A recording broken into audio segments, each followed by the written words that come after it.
membahas mengenai motivasi ya, mengenai teori motivasi. Nah, mungkin nanti saya sih nggak akan pakai slide, jadi nanti mungkin lebih ke diskusi aja sama teman-teman semua.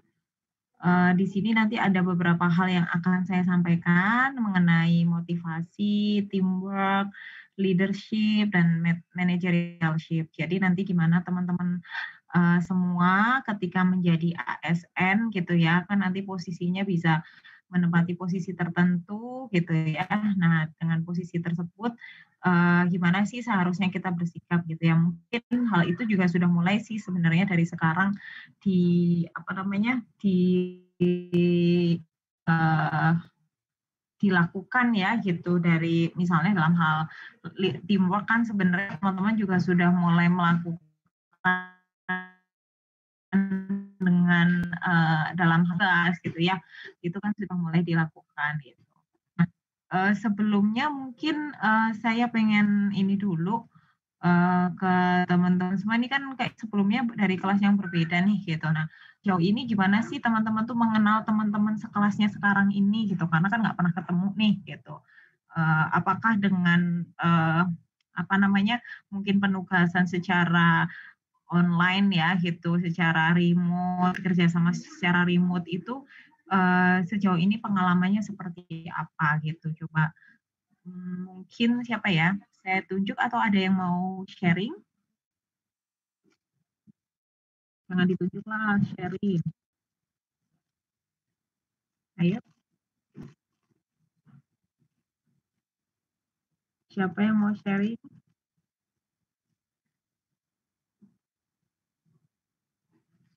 Gimana pengalaman berkolaborasi secara virtual nih selama pandemi ini? Gitu. Mbak atau pasti Mbak Reza? Reza tuh Mbak apa Mas? Mas Bu. Oh, Mas. Halo. Mas Reza. Ya Mas Reza, gimana Mas Reza? Buka dong videonya biar kelihatan. Gimana Mas Reza selama pandemi ini bagaimana berkoordinasi, bersinergi, berkolaborasi sama teman-temannya gitu kan pasti ada penugasan-penugasan yang sifatnya tim ya gitu. Nah, itu gimana sih rasanya gitu?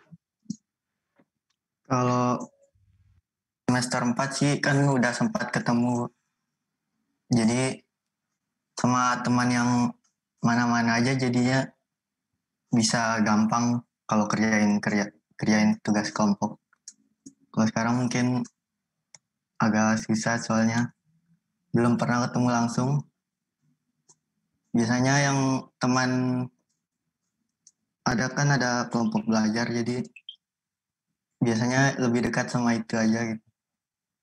Sama yang kelompok belajar aja ya. Nah, kalau misalnya ada penugasan-penugasan kan nggak harus sama kelompok belajar nih. Itu gimana dong? Ya. Biasanya dibagi tugas saja, terus kerjain sendiri-sendiri. Jadi mungkin jawaban yang nomor satu sama nomor 2 harusnya nyambung, mungkin kadang-kadang nggak nyambung gitu. Harus ada yang ini dong, harusnya mengharmonisasi dong harusnya ya. Terus nggak pernah diskusi secara virtual gitu, pakai video call atau apa gitu? Belum pernah. Belum pernah ya? Lewat WA aja. Ya WhatsApp aja, oke. Oke. Mungkin siapa lagi ya? Mbak Erlinda.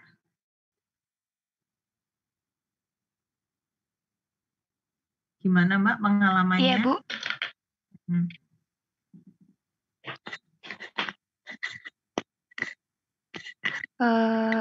Pengalaman itu ya Bu, belajar kelompok. Ya bekerja secara berkelompok itu gimana pengalamannya dengan kondisi pandemi seperti sekarang ini? Kalau saya sih waktu itu pertama kali di semester 5 kan, ini kelas baru, kerja kelompok untuk matkul kalau nggak salah siap jadi sistem informasi akuntansi pemerintah. Jadi pernah sekali belajar kelompok itu pakai itu Bu, Zoom kayak gini. Jadi kayak gimana nih kita materinya ambil dari mana, terus lalu pembagian tugasnya seperti apa gitu. Pernah memakai Zoom, terus tapi lebih sering sekarang sih pakai WA aja gitu. Jadi komunikasinya cukup dengan gimana ya, bagi tugas di chat gitu di WA. Jadi Oh, cuma banyak. sekali pernah pakai itu. Iya, lebih banyak Hmm. di WA sih, Bu. Oke, nah mungkin kalau itu aku lanjut ke pertanyaan lain ya. Nah, ini kan dalam pandemi ya, tadi teman-teman kan menyampaikan, 2 orang sudah menyampaikan bahwa di kondisi kayak sekarang ini teman-teman tuh melakukan komunikasinya banyakan via WA nih ya, berarti teks gitu ya. Eee, kira apa sih yang dirasain gitu? Pernah nggak ngerasa kayak capek banget, terus jenuh gitu ya?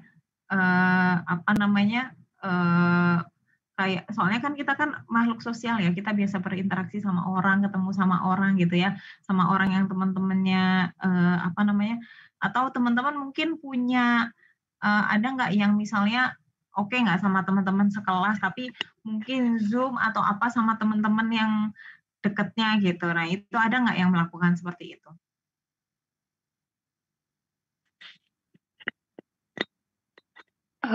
Kalau yang saya rasakan sih, kan jujur di kelas baru ini saya nggak apa ya, pernah sekelas sih gitu loh sebelumnya. Jadi sempat bingung banget kayak apa ya, komunikasi gitu, mau tanya ke siapa gitu. Tapi untungnya kan di kelas ini ada kelompok belajar gitu. Jadi kan kayak apa ya, kalau ada yang nggak tahu tentang apa gitu tanya, lebih lebih kayak apa ya, sreg gitu loh di kelompok belajar. Terus ya, sering ngerasa itu sih Bu, jenuh banget dan bosen gitu, belajar via via online gini gitu. Karena ya kayak ngerasa butuh banget teman buat ngobrol gitu loh secara langsung. Jadi bukan apa ya, bukan hanya sekedar lewat chat gitu. Terus kalau kendala dalam belajar sih, saya itu sering bingung banget ya, nggak tahu apa gitu, terus tanya ke teman tapi, lewat chat juga kayak kurang efisien gitu Bu, kayak pemahamannya itu kayak kurang masuk banget ke saya gitu loh. Jadi kayak belajar lewat online ini kayak banyak banget kendala dan ya sering ngerasa bosan gitu Bu. Ya sih memang apalagi bahasa WhatsApp ya gitu ya, bahasa di WhatsApp kan nulis kan beda ya sama kita ngomong secara langsung gitu ya.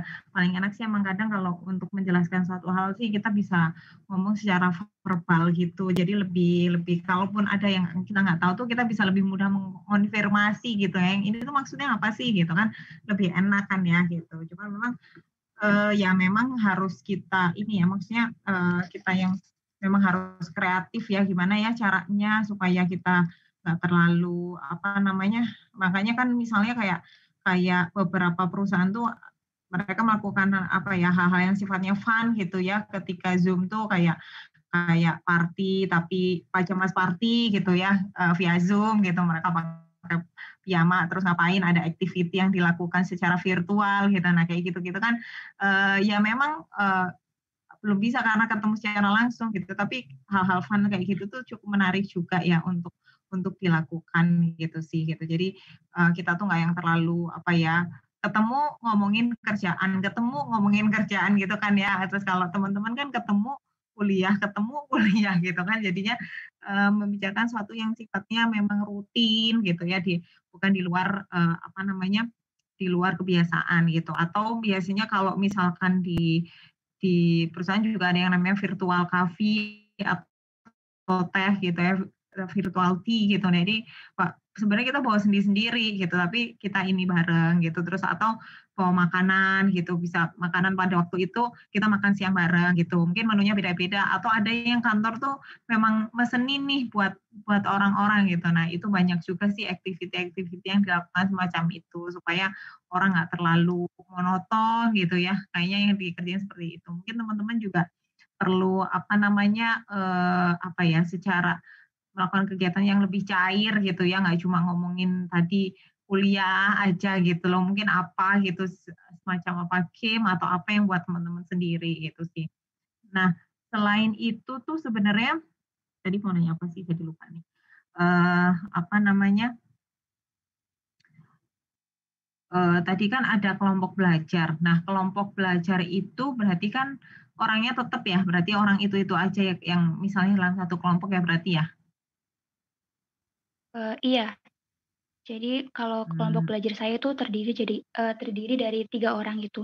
Itu aja sih, dari kemarin nggak ganti-ganti. jadi sama dia gitu ya, ketika ada kesulitan juga sama orang tersebut gitu ya? Oke oke. Jadi memang proses mengenalnya akan sangat berbeda ya ketika ketemu langsung di kelas gitu ya, gitu. Apalagi tiap tiap ganti kelas kan teman-teman juga ganti lagi orangnya gitu kan ya, gitu. Jadi, sebenarnya perlu memang kayak, waktu untuk bisa mengenal satu sama lain dulu sih sebenarnya ya, supaya bisa enak dalam satu kelas itu bisa bekerja sama gitu ya. Tapi sejauh ini kan, apa namanya, komunikasinya kan lancar ya di WA gitu, saling saling bekerja sama juga untuk materi-materi gitu kan juga, cukup cukup lancar kan ya dilakukan kan ya? Oke. Nah, mungkin sambil lanjut ya saya ya. Nah, kita kan hari ini kita mau belajar tentang motivasi. Motivasi itu apaan sih? Ada yang mau share nggak? Mas Faisal? Faizal? Faizal.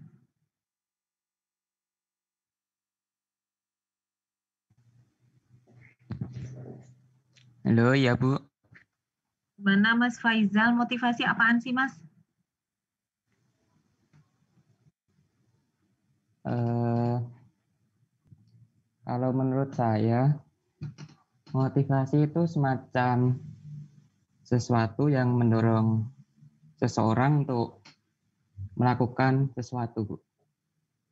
Sesuatu yang Agar oke hasil dari yang dilakuin itu bisa maksimal. oke. Mas Mas Faisal punya motivasi apa? Kalau saya motivasinya mungkin itu sih, Bu. Buat banggain orang tua, membuat orang tua bangga gitu. Membanggakan orang tua. Oke. Dengan cara apa berarti untuk melakukan itu? Mungkin kalau sekarang waktu perkuliahan mungkin dengan belajar apa ya Bu, dengan belajar yang cukup lah, maksudnya nggak males-malesan gitu, belajar yang serius gitu Bu untuk sekarang. Oke. Tadi kan ngomongin, motivasinya Mas Faisal itu membuat orang tua bangga gitu ya. Kenapa sih harus bikin orang tua bangga? Nah, mungkin ini ya kan ya Bu ya, kan orang tua Mhm? saya itu kan udah memberikan semuanya buat anaknya gitu, masa anaknya itu nggak memberikan sesuatu yang lebih kepada orang tua gitu Bu. Oke, karena sudah diberikan banyak hal sama orang tua, jadi Mas Faisal pengen membalas apa yang sudah diberikan oleh orang tua gitu ya. Mas Faisal itu anak keberapa dari berapa bersaudara?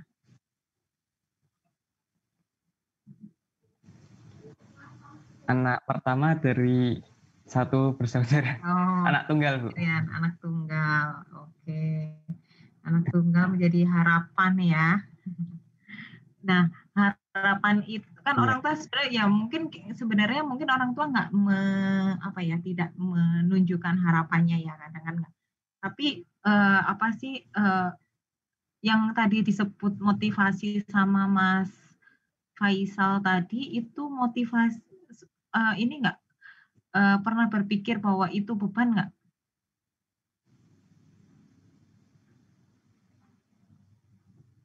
Eh, Kalau menurut saya kadang mungkin jadi beban sih Bu, tapi nggak terlalu membebani gitu Bu. Maksudnya ya kadang jadi beban, tapi kadang juga menjadi dorongan gitu. Oke. Kapan menjadi beban? Mungkin kapan menjadi beban? Mungkin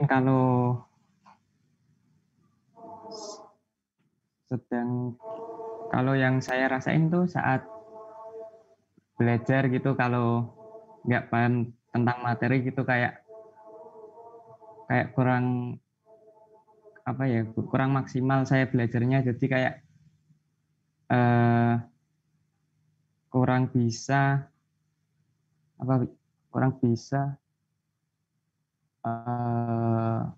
ngasih sesuatu kepada orang tua gitu Bu. Udah dikasih misal kayak uang saku gitu, tapi kok kuliahnya kayak kadang-kadang kurang maksimal gitu, hasil pas tes kurang maksimal gitu, kadang-kadang yang jadi beban Bu. Oh oke. Jadi hal-hal kayak gitu. Tapi setelah itu gimana nih cara maknya? Kalau cara mengatasinya mungkin misal di suatu tes saya dapat hasil yang kurang baik itu, untuk tes selanjutnya misal saat tes saya dapat nilai yang jelek, mungkin di UAS-nya bisa meningkatin lagi semangat belajarnya, belajar bareng sama temen, nanya materi yang belum paham, istilahnya belajar lebih giat lagi gitu Bu. Susah nggak untuk membangunnya lagi?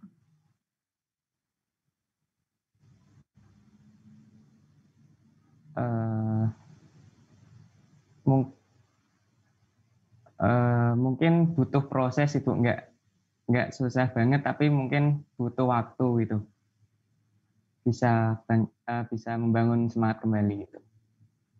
Oke, jadi bisa ya sebenarnya ya. Iya, bisa ya bisa, harusnya ya.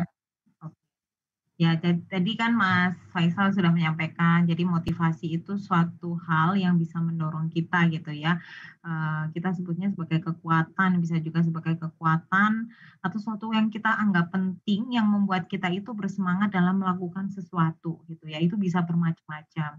Tadi Mas Faisal sampaikan di situ bahwa untuk membuat orang tua bangga gitu ya. Tapi kenapa sih kita harus bikin mereka bangga? Oh, karena tadi kalau Mas Faisal sampaikan karena orang tua sudah memberikan sesuatu yang terbaik juga buat Mas Faisal gitu. Atau mungkin kalau kita dalam agama juga diajarkan ya bahwa kita harus berbakti pada orang tua gitu. Itu kan salah satu hal yang wajib kita lakukan gitu. Nah, jadi dengan adanya motivasi itu kita punya energi yang bisa mengarahkan kita dan juga mempertahankan atau memberikan dorongan komitmen kita untuk mendorong untuk mencapai tujuan tertentu gitu ya. Kalau tadi Mas Faisal ya berarti sekarang mungkin tujuannya salah satunya adalah lulusan dengan baik gitu ya, dengan cara belajar gitu ya. Itu motivasi ya gitu. Jadi suatu hal yang mendorong kita untuk bisa memiliki energi dan mempertahankan komitmen untuk mencapai tujuan tertentu gitu.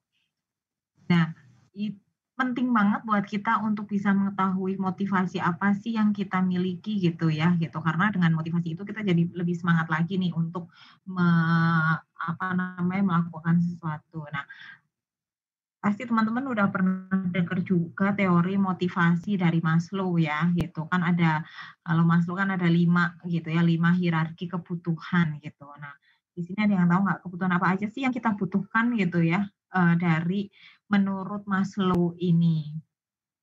Siapa ya, Mbak Putri Yolanda? Iya Bu, maaf gimana tadi Bu? Kan motivasi, kita kan punya namanya teori motivasi nih gitu ya. Teori motivasi itu salah satunya itu dari Maslow ya. Yang kita tahu kan Maslow kan punya hierarki kebutuhan itu yang mendorong motivasi seseorang untuk bertahan dalam hidup gitu ya. Nah itu apa aja sih gitu? yang di hierarki kebutuhannya Maslow?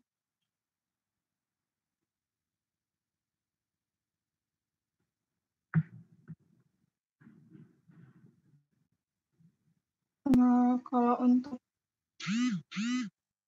hierarki itu bagi saya sendiri atau teorinya, Bu? Kalau teorinya apa aja?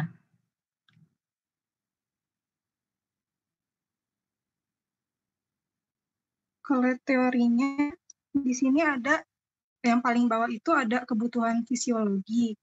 Terus yang selanjutnya ada rasa aman. Terus yang ketiga itu ada kasih sayang. Yang keempat itu ada penghargaan. Terus yang paling tinggi itu ada aktualisasi diri. Oke. Nah, fisiologi itu ngapain ya? Fisiologi itu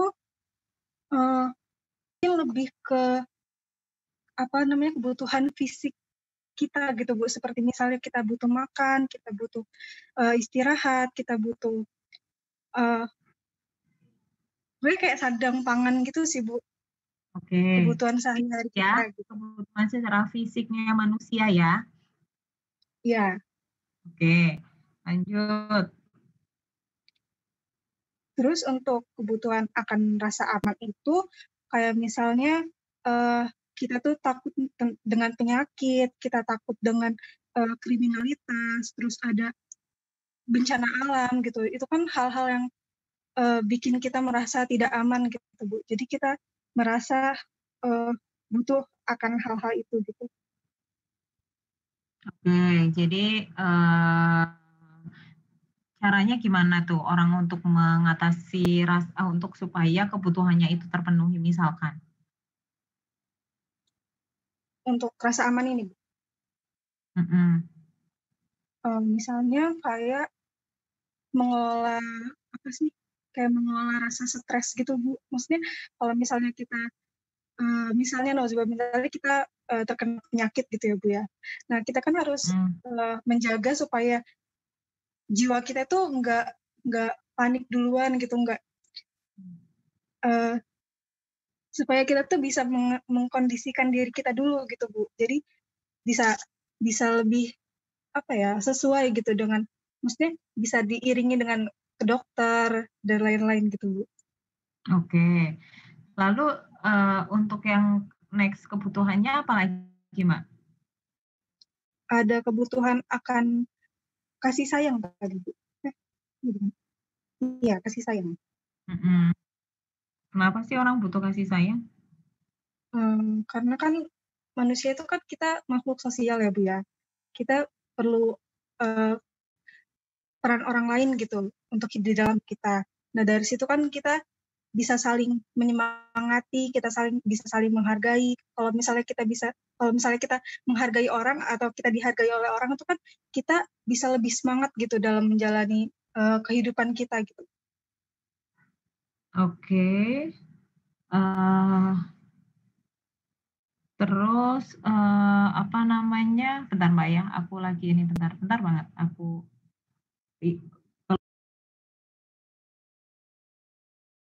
apa namanya tadi ngomongin dihargai, bukannya harusnya di kebutuhan yang berikutnya ya Mbak ya? Iya, Bu. Nah, Oke, terus kalau untuk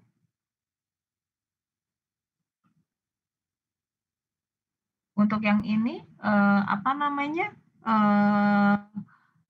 Aktualisasi gimana? Untuk yang aktualisasi diri itu kan kita kan pasti ingin membuktikan diri kita gitu, menunjukkan ke orang lain itu bisa mampu untuk kita tuh punya potensi lebih dari apa yang orang lain pikirin gitu. Nah, dari situ kan pasti kita lebih berusaha untuk mewujudkan itu kan. Jadi karena itu sih, Bu. Oke, karena kita terini sama sesuatu gitu ya. Jadi apa namanya? Aktualisasi itu seperti apa sih contohnya, Mbak? Aktualisasi itu contohnya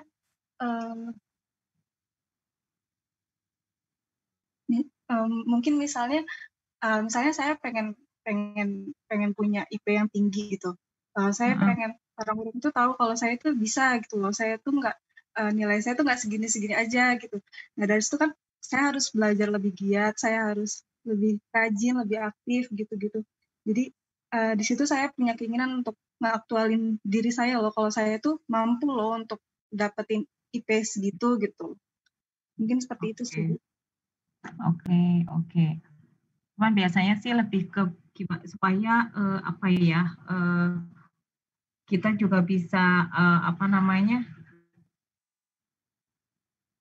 apa ya, orang juga tahu bahwa kita punya ini tertentu ya, prestasi tertentu gitu, termasuk nggak, Mbak? Termasuk sih, Bu, menurut saya. Oke. Nah, tadi Mbak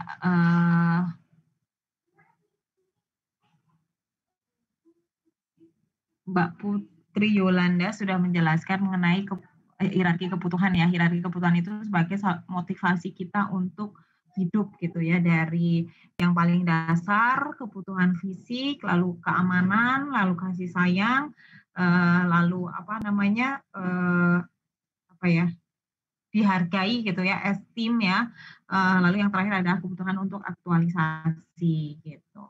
Nah, sekarang saya pengen tahu nih teman-teman, kan ada juga nih teman-teman, sebenarnya ada nggak sih yang sebenarnya termotivasi karena orang tertentu gitu ya?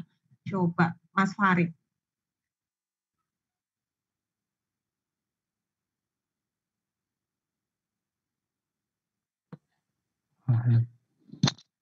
Gimana Mas Farid? Motivasi dalam hal apa dulu ya, Bu? Dalam hal apa saja? Apa saja? Kuliah boleh, atau apa misalnya suka game boleh, ya kan? Kenapa sih suka game? Terus siapa sih yang di-follow gitu, misalnya kayak gitu kan juga bisa tuh gitu. Jadi motivasi dalam hal apapun. Mungkin cara berbicara aja ya, Bu. Motivasi public speaking. Kalau menurut saya lebih suka kayak contohnya Deddy Corbuzier sih, Bu. Jadi kalau menurut saya Deddy Corbuzier itu beliau itu bisa merangkul semua kalangan gitu, Bu. Dari pejabat dia bisa mengajak, istilahnya dia nyampe buat ngomong bersama pejabat itu, Bu. Buat golongan artis juga bisa, buat golongan orang-orang biasa juga bisa. Sampai Lucinta Luna bisa ya? Buat dokter kayak yang sering saya ikutin tuh yang sama dokter Tirta itu sih, Bu. Jadi kayak gitu. Jadi emang buat apa ya, pembelajaran gimana public speaking, bisa menyesuaikan ke kalangan mana aja gitu, Bu. Bisa menyesuaikan diri ya, maksudnya bisa menyesuaikan ketika ngobrol dengan siapa gitu, bisa menggali juga gitu ya gitu, tapi tetap apa namanya, ya khasnya Deddy Corbuzier juga tetap ada gitu ya gitu. Terus sering nonton dong berarti? Nonton di YouTube? Iya, sering podcastnya, sering nonton, Bu. Oke, makasih ya Mas Farid ya. Coba kita tanya yang lain, Mbak Elvia. Ada nggak tokoh yang menjadi panutan gitu ya, atau yang memotivasi? Kalau saya tuh ada sih, Bu, dia seorang penulis gitu. Siapa? Seorang penulis. Namanya Farah Konita, Bu. Karena saya suka cara berpikir dia, cara dia nulis, cara dia menyampaikan pesan di tulisannya tuh nyampe aja, Bu, ke saya. Jadi mood booster buat saya kalau lagi down gitu, Bu. Oke, apa aja sih yang dia tulis, tentang apa sih? Mbak Elvia, boleh nggak dibuka sebentar videonya? Bentar, Bu, saya pakai apa?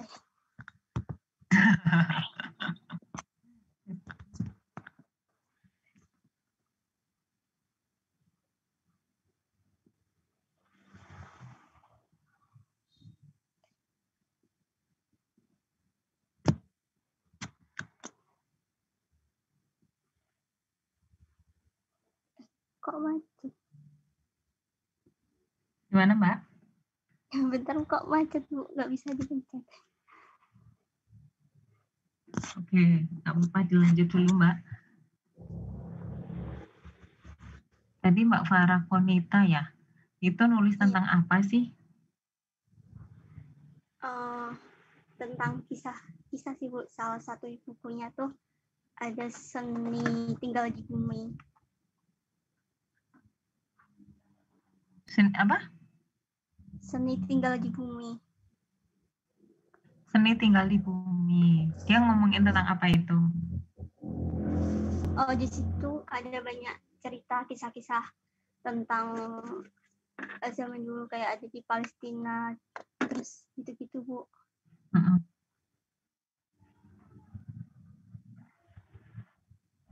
Terus?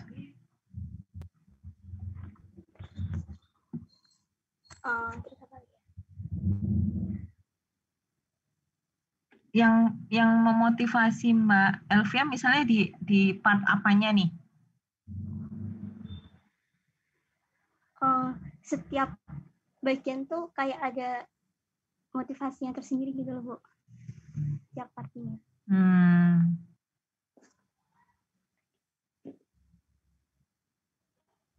Misalnya? Mbak Elvia kayaknya lagi nyari bukunya nih. Enggak, bukunya pinjam teman.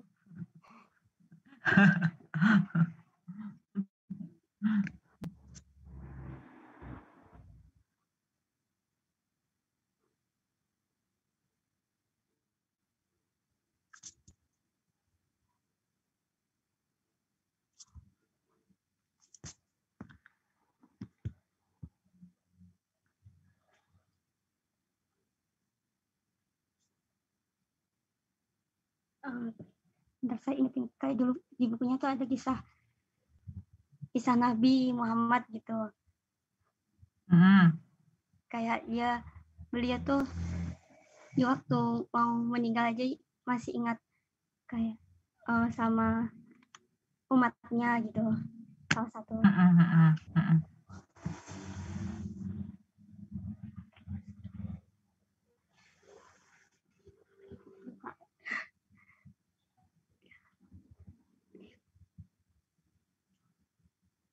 Terus? Ada lagi nggak yang lain? Terus kisah siapa ya? Lupa kisah siapa, tapi kayak beliau tuh belajar kayak menuntut ilmu, sampai dia menuntut ilmu tuh kalau tidur tuh nggak pernah di kasur yang empuk Bu, biar dia tuh nggak terlena terus. Oke. Di bawah lantai di tikar gitu. Oke, menarik Mbak. Mbak Eliva ya namanya ya.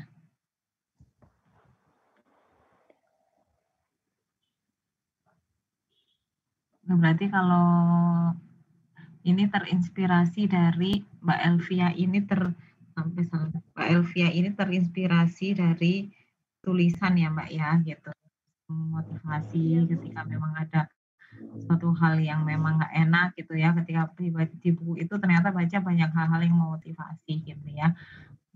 Dan maksudnya selain dari buku tuh juga sebenarnya tadi sama ya, seperti dalam hal agama gitu, pasti kan setiap agama sebenarnya mengajarkan kebaikan juga ya gitu, dalam hal tadi kepada orang tua gitu, dalam hidup kita harus berusaha gitu kan ya, itu kan pasti mengajarkan hal demikian ya gitu. Dan ketika kita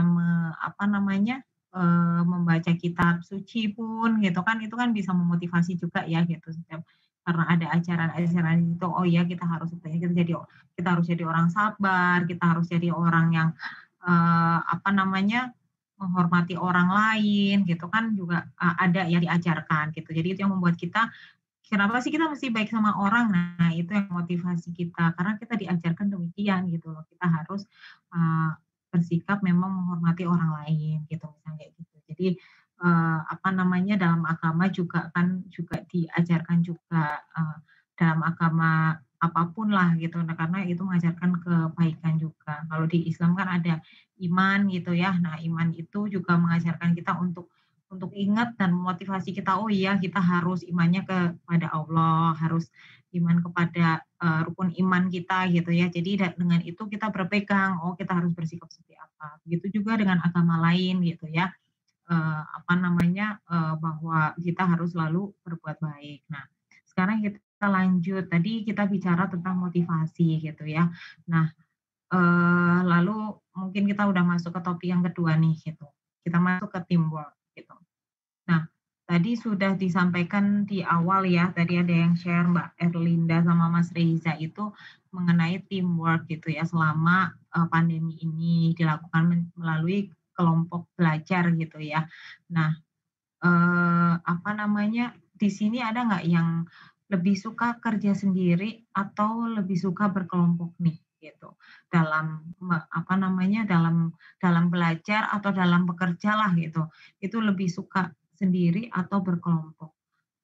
Mbak Ratna coba. Iya Bu, kalau dalam belajar Ratna lebih suka berkelompok karena kalau sendiri Ratna belajar sering ketiduran Bu. Kalau misalnya bekerja mungkin Ratna lebih tipikal orang yang sendiri gitu ya, karena Ratna ya tipikal orang yang sap-sup gitu Bu, nggak bisa nunggu yang lama-lama. Iya, jadi kalau kelompok kan harus nunggu anggota yang lainnya juga gitu kan Bu, jadi kayak ya kita gitu.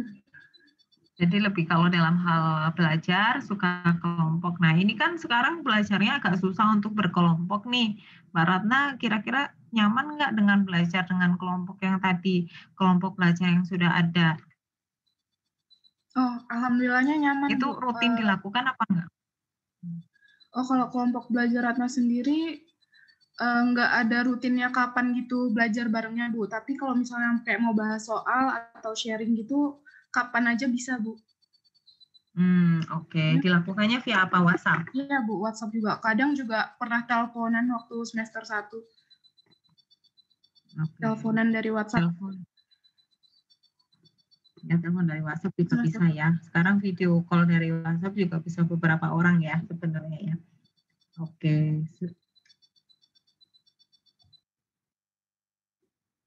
Apa sih efek positif dan negatifnya dari belajar kelompok, Mbak Hardiana?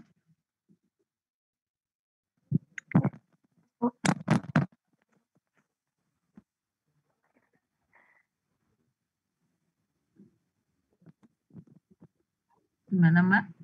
Kalau menurut saya efek positif dari kerja kelompok itu sih Bu, bisa bagi kayak bisa belajar bareng-bareng. Kalau ada yang nggak bisa kan bisa tanya ke temennya gitu kan Bu. Kalau belajar sendiri itu positifnya mungkin nggak bising gitu. Terus tapi kalau nggak bisa kayak butuh teman juga buat ngajarinnya gitu sih Bu. Oke, nggak bising kalau belajar sendiri. Kalau kelompok enaknya bisa bertanya ketika nggak bisa gitu ya Mbak ya. Oke. Ada yang lain lagi? Menurut saya udah sih Bu. Mbak Vera? Iya Bu. Ya, apa nih positif negatifnya kita belajar secara berkelompok atau enggak gitu ya? Kalau misalnya menurut saya itu kalau dampak positifnya, kalau ada soal yang bingung itu bisa tanya langsung, bisa kalau misalnya negatifnya itu kadang kan saya itu Bu sering cerewet gitu Bu, sering cerita-cerita. Nah kadang tuh malah lebih ke ceritanya gitu loh, kadang malah dapat belajarnya sedikit tapi lebih banyak ceritanya kayak gitu Bu. Kurang mengobrol. Oh, jadi malah jadi lebih banyak ngobrolnya dibanding belajarnya ya Mbak ya? Iya Bu. Oke, ya menarik sih Mbak. Memang kalau enaknya sih teamwork tuh kita punya banyak teman ya. Terus kita bisa dapat view dari orang lain itu seperti apa gitu ya. Nggak cuma pandangan kita aja. Terus kita juga bisa kayak mengonfirmasi juga sebenarnya pandangan kita ini nggak sih benar nggak sih yang kita anggap benar itu menurut teman kita gimana gitu ya. Terus kita juga bisa tadi banyak disampaikan kalau kita jadi terbantu gitu karena kita bisa nanya ketika ada suatu hal yang kita nggak paham gitu ya. Dan juga sebetulnya sih memang enaknya sih memang ya kita belajar juga kan ilmu gotong royong ya gitu, dan gotong royong itu sangat sangat banyak manfaatnya ya karena jadi memudahkan. Tadi mungkin diceritakan sama Mas Reza misalkan dalam hal itu dibagi-bagi gitu ya, itu kan bentuk gotong royong juga. Dengan cara itu kita belajar membagi pekerjaan gitu ya, gitu membagi pekerjaan dengan orang-orang dalam satu tim gitu ya, meskipun tadi jadi kadang nggak nyambung antara jawaban nomor 1 dan nomor 2 gitu, tapi mestinya ada satu orang sih yang memang menjadi pemimpin atau yang menyelaraskan dari jawaban tersebut gitu ya, gitu. Nah, kalau Mas Mutsako, siapa nih? Mutsako. Siapa sih namanya? Fikri, Bu. Mas Fikri, Iya, coba Bu. Mas, mana videonya? Mas Fikri, gimana Mas? Maunya jadi pemimpin apa orang yang dipimpin, Mas? Sebenarnya Bu, kalau secara jujur, dua-duanya tuh sama satu sama lain saling membantu, Bu. Cuman kalau saya pribadi ketika jadi pemimpin itu suatu kesempatan yang besar lah bagi saya gitu. Karena menurut saya kalau mau merubah apapun negara, organisasi, apalagi pokoknya semua sistem itu harus kita yang di atas gitu Bu ibaratnya. Jadi kalau kita misalnya jadi yang dipimpin, kita ada keterbatasan untuk melakukan mungkin hal-hal yang kita idealisme kita gitu. Tapi kalau kita jadi pemimpin ya kita bebas untuk berbuat hal-hal kebaikan, kebermanfaatan gitu Bu. Kalau dipimpin mungkin kita masih ada keterbatasan gitu Bu. Kalau saya dua-duanya is okay, cuman saya lebih prefer jadi pemimpin Bu. Oke, kalau prefernya jadi pemimpin. Udah pernah? Ya. Apa Bu? Udah pernah belum jadi pemimpin? Oh, udah pernah belum jadi pemimpin?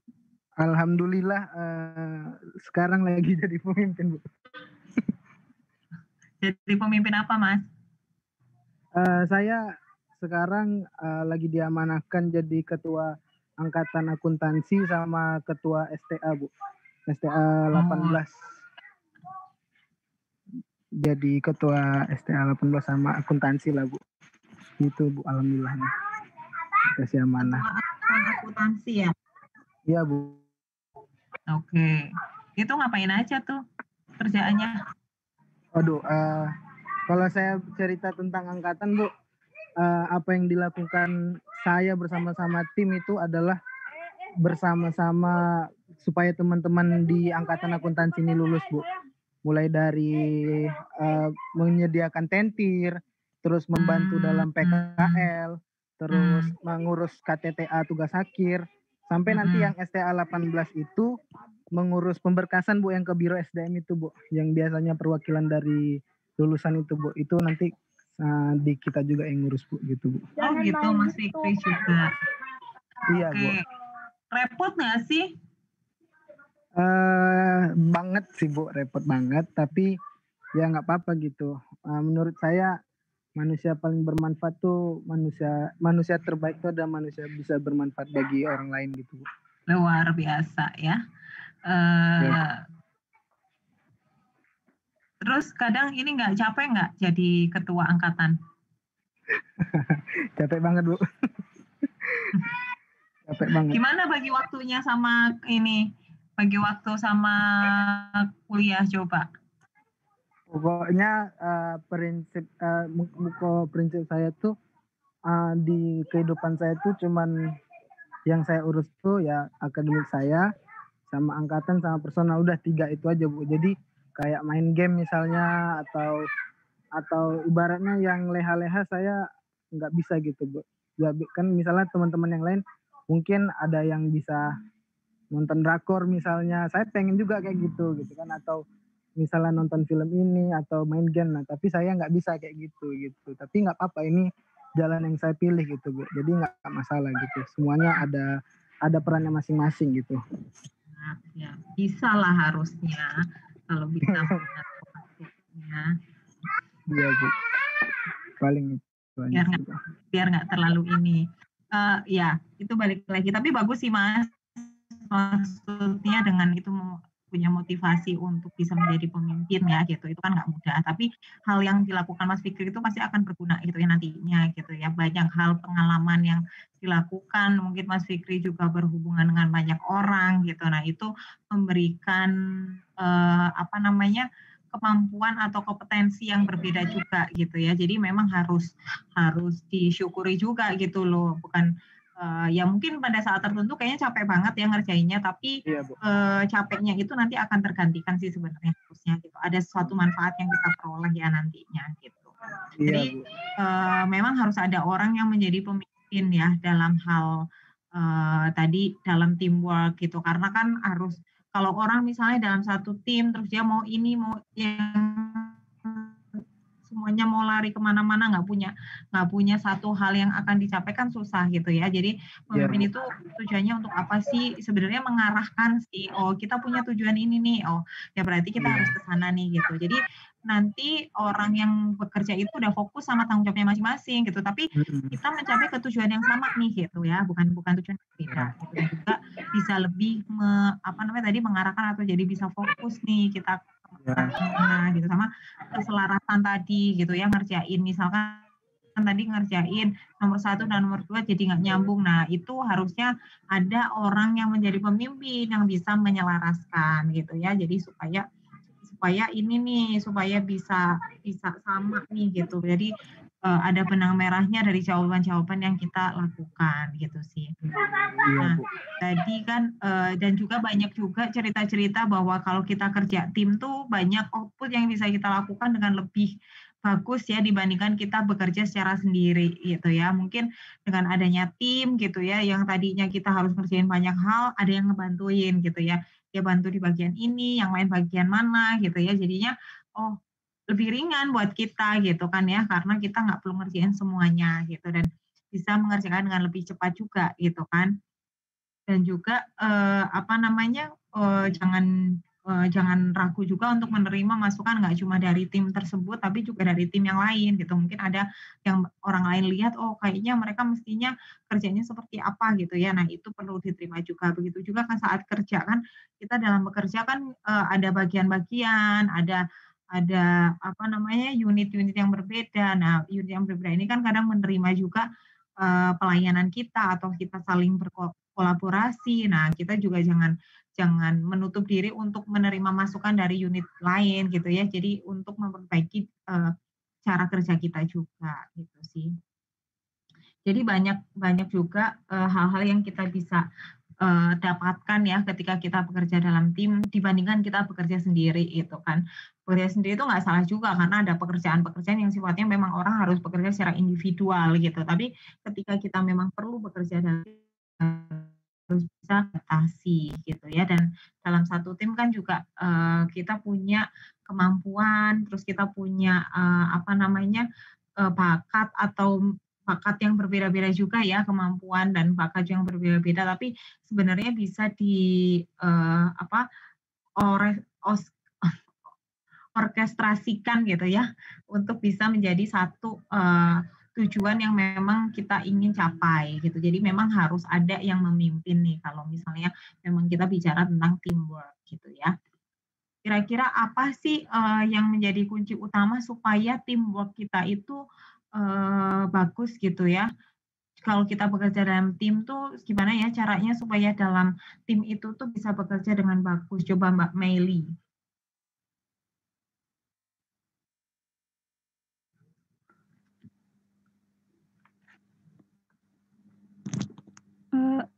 Ya, apa suara saya terdengar, Bu?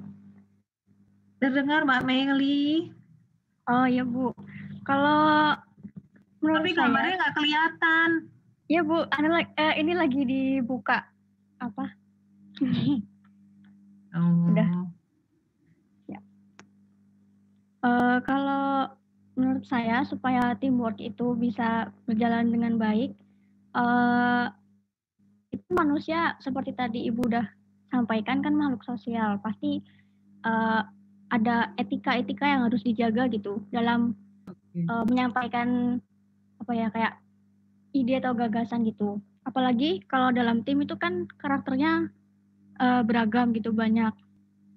Jadi supaya nggak terjadi salah paham gitu kalau misalkan berpendapat ya terus ada masukan ya didengar aja gitu.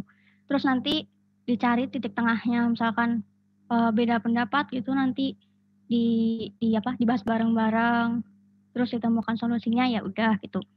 Terus saling menghargai, jangan sampai merasa kayak wah ini saya paling bisa nih gitu, itu nggak boleh.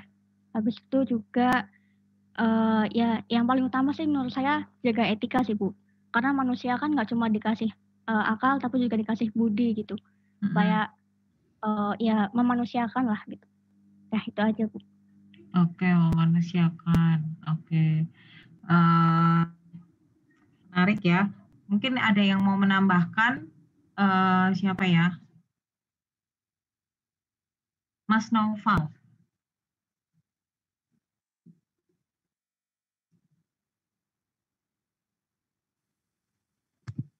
Mas Noval. Ya, Mas Noval. Silakan Mas Noval. Gimana caranya supaya tim itu bisa bekerja dengan baik? Kalau menurut saya salah satu yang terpenting itu adalah komunikasi, Bu. Komunikasi dan koordinasi, Bu. Oke. Jadi misalnya untuk pembagian tugas-tugas seperti tadi, kalau ada miskomunikasi atau ada yang tidak paham dengan seperti pembagian gitu kan, nanti hasilnya juga mungkin kurang baik atau bagaimana gitu Bu. Jadinya komunikasi untuk menentukan kolaborasi atau secara berkelompok itu tadi Bu. Oke. Jadi komunikasi selain itu apa Mas?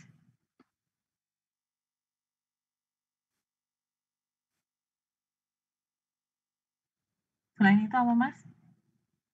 Selain itu mungkin ini juga Bu, kalau misalnya ada perbedaan pendapat gitu ya Bu, itu juga harus saling ini Bu, diskusi juga, juga menerima kalau pendapat kita tidak diterima atau berbeda dengan yang lain gitu Bu. Jadi juga harus bisa latihan untuk memberikan pendapat dan menerima pendapat orang lain juga Bu.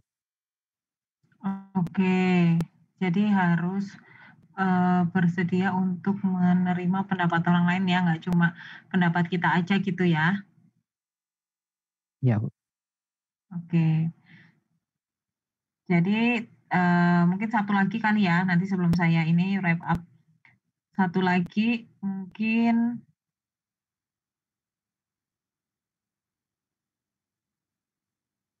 Mbak Alivia.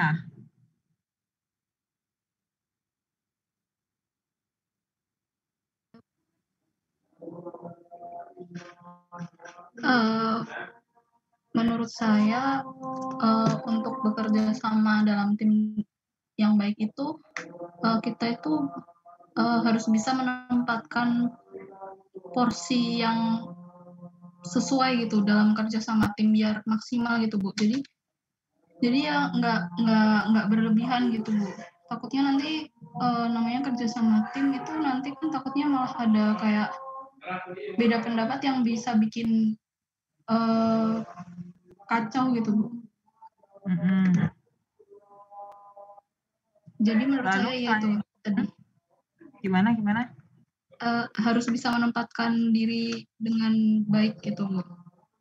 Menempatkan diri dengan baik gitu ya. Iya. Selain itu apa lagi?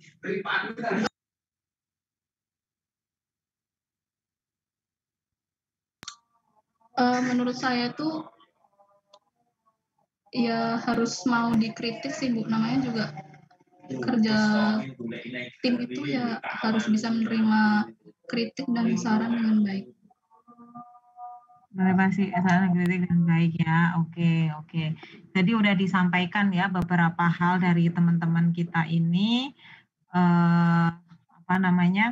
Jadi kan sebetulnya memang kita harus, yang jelas sih kita harus bahwa kita memiliki tujuan yang sama gitu ya, kita punya komitmen gitu, harus tadi mau mendengar gitu ya, nggak cuma mengutamakan pendapat kita sendiri gitu ya, semua orang itu punya kontribusi terhadap pekerjaan tersebut, terbuka terhadap saran dan masukan, sama kita beneran bahwa satu kesalahan seseorang tuh bisa jadi berpengaruh nih terhadap keseluruhan nih. Jadi kita harus sama-sama memahami gitu ya konsekuensinya gitu.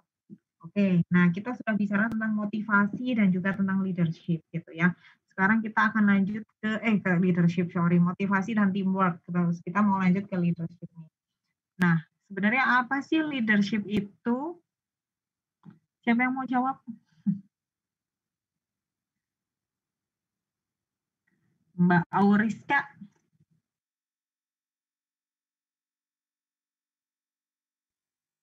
Iya, Bu. Silakan, Mbak. Menurut saya leadership itu kepemimpinan, Bu. Sama kayak yang tadi udah bahas gitu. Jadi kayak memimpin sebuah tim gitu supaya mencapai tujuannya.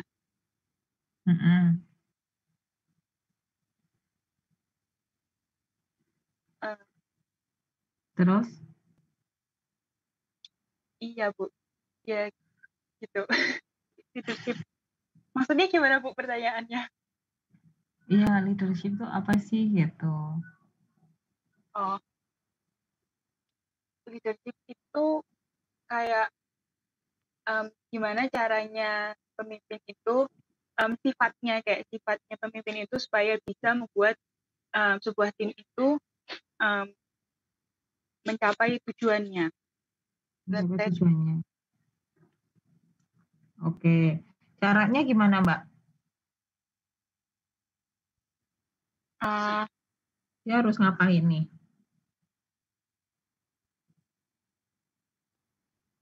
Apa ini dalam leadership apa nih? Kalau menurut saya itu yang paling penting itu tanggung jawab, Ibu. Jadi gimana caranya sebuah kalau udah dikasih amanat gitu supaya si pemimpin itu bisa mengarahkan si anggotanya supaya bisa kayak sesuai sama apa yang tugasnya masing-masing gitu, dan kayak mengarahkan kalau misalkan ada kayak crash atau perbedaan pendapat, jadi yang menjadi jalan tengah itu ya si pemimpin itu. Oke. Yang lain mau berpendapat, Mbak Katarina? Iya, Ibu. Sebentar. Apa Mbak leadership? Ayo dong dibuka videonya, masa nggak pada buka videonya? Sebentar. Bu, maaf mau mutus obrolan, ini masih ada satu orang yang ada di waiting room, Bu, namanya Asa, Bu. Mana coba? Oh ya, siap.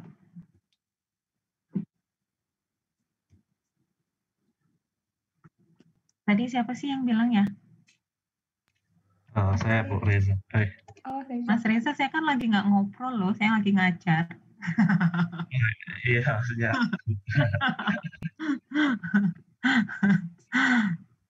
Mbak Katarina, silakan Mbak. Jatuh. Iya. Apa? tadi gimana Ibu? Leadership. Leadership. Ya, leadership, kepemimpinan.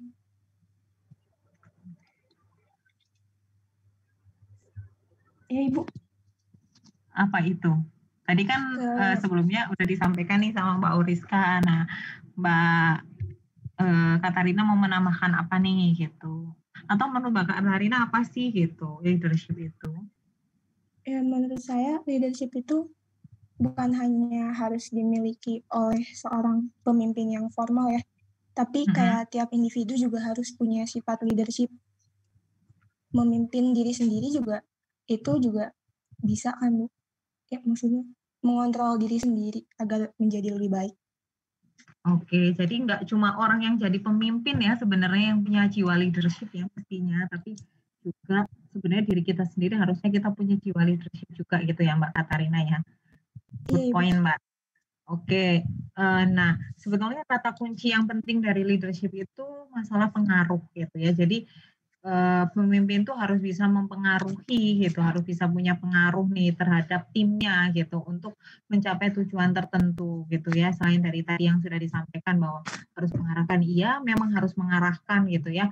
Tapi juga dia mengarahkan kan dia harus mempengaruhi nih gitu ya, mempengaruhi apa namanya dengan kalau misalkan ya sebenarnya kan kalau dalam hal leadership itu kan bisa macam-macam juga alirannya ya, dalam arti ada beberapa jenis juga. Tapi yang sebenarnya idealnya itu adalah pengaruhnya itu nggak dipaksa gitu ya. Orang itu ketika misalnya dia menjadi seseorang menjadi pemimpin, ketika di bawahnya itu merasa bahwa oh iya gitu, benar sih yang disampaikan, terus orang yang di bawahnya itu akan melakukan tanpa dipaksa gitu loh. Dia tahu oh tujuannya memang untuk ini gitu. Jadi punya motivasi juga gitu, bisa dimotivasi oleh si pemimpinnya itu mencapai tujuan gitu. Jadi memang si leadership ini harus punya pengaruh, bisa memotivasi timnya dan juga bisa mendefinisikan culture dari organisasi tersebut gitu ya. Kalau dalam teman-teman mungkin di stan gitu ya, harus bisa juga dia melihat oh orang ini karakternya seperti apa gitu ya. Kultur dalam tim itu seperti apa gitu ya dalam mengerjakan gitu. Nah, itu harus paham dan bisa menggunakan itu sebagai alat untuk bisa mencapai tujuan gitu ya. Nah, itu pemimpin. Jadi pemimpin itu sebisa mungkin memang kalau secara ideal tuh nggak pakai kekerasan gitu ya, bukan yang model komando gitu. Nah, kalau itu kan pemimpin formal ya, yang sifatnya formal, yang yang memang dia ditunjuk untuk memimpin gitu ya. Dalam hal TNI kan memang komando ya, garis pimpinannya gitu ya. Jadi memang harus nih ketentuannya seperti ini harus nurut gitu. Nah, cuman dalam hal leadership sendiri, jiwa tadi kan leadership itu lebih kepada bukan pemimpin formal yang tadi disebutkan, tapi lebih kepada jiwanya gitu ya, karakter orang gitu, apa yang harus dia lakukan dalam mendorong leadershipnya dia gitu ya. Dia apa sih yang harus ditanamkan dalam diri dia, apa yang harus dia lakukan gitu ya, kayak tadi mempengaruhi dan lain sebagainya gitu. Nah, itu leadership gitu. Nah, nah teori leadership atau kepemimpinan ini ada beberapa gitu ya, ada Max Weber gitu, tapi lebih kepada karisma gitu ya. Boleh kasih contoh nggak siapa sih orang yang punya karisma gitu, yang menurut teman-teman punya karisma gitu, siapa nih? Mbak Made deh, boleh silakan Mbak Made. Yang berkarisma mungkin Mata Najwa. Najwa Shihab ya? Iya, berkarisma banget itu. Kenapa berkarisma coba? Dari pembawaannya mungkin ya Bu. Bentar Bu, saya gugup Bu. Silakan.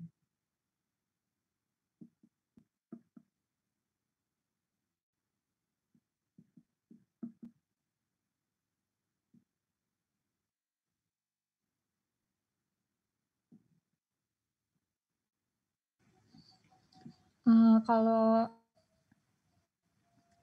saya lihat Mbak Najwa itu berkarisma. Jadi dia tuh teguh pada pendiriannya, kan bisa dilihat memiliki prinsip gitu, dan Punya tidak prinsip gitu ya. tidak goyah. Gitu aja Bu. Oke, ya dia punya karisma. Jadi dia tuh punya apa ya? Punya suatu pandangan yang dia itu yakin gitu ya. Yang dia itu yakin dan dia bisa menyampaikan dengan baik kepada orang. Itu yang penting gitu ya. Kenapa sih kita bisa mempengaruhi orang lain? Karena kita bisa menyampaikan dengan baik kepada orang lain gitu. Kalau kita menyampaikannya itu dengan cara yang salah, kan orang lain juga menerimanya salah gitu ya. Belum tentu, maksudnya dalam arti ketika kita menyampaikannya nggak yakin, terus kita kayak nggak jelas gitu ya. Nah, orang kan juga memandang, ini orang ngomongin apa sih sebenarnya gitu ya. Tapi ketika dia itu dengan yakin menyampaikan gitu ya, dengan bahasa yang sangat teratur gitu ya, sangat teratur, terus dengan bahasa Indonesia yang beberapa mungkin kita nggak pernah dengar gitu, yang membuat orang tertarik juga gitu. Nah, itu jadi menimbulkan karisma yang berbeda gitu ya. Orang jadi keren banget sih gitu ya, bisa keren banget sih dia bisa menyampaikan dengan cara seperti itu gitu. Nah, selain dari karisma ini ada teori yang lain yaitu transformasional dan juga transaksional. Mas Didi Budiman, apa sih transformational leadership itu? Ya Bu. Apa sih transformational leadership? Mungkin dari katanya itu kan transform ya Bu, memindahkan. Mungkin memindahkan apa yang ada di kepalanya ke orang lain. Apa? Memindahkan isi kepalanya pada orang lain. Oke. Terus apa lagi nih? Apa lagi nih? Kalau transformational. Apa lagi ya Bu ya?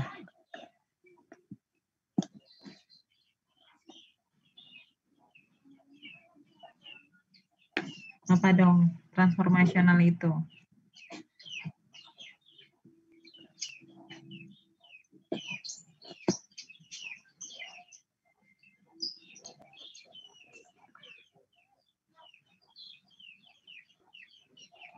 Oh ini Bu, saya baru nyari. Baru googling ya? Transformasional itu adalah teori kepemimpinan di mana pemimpinnya itu bekerja dengan tim untuk mengidentifikasi perubahan yang diperlukan.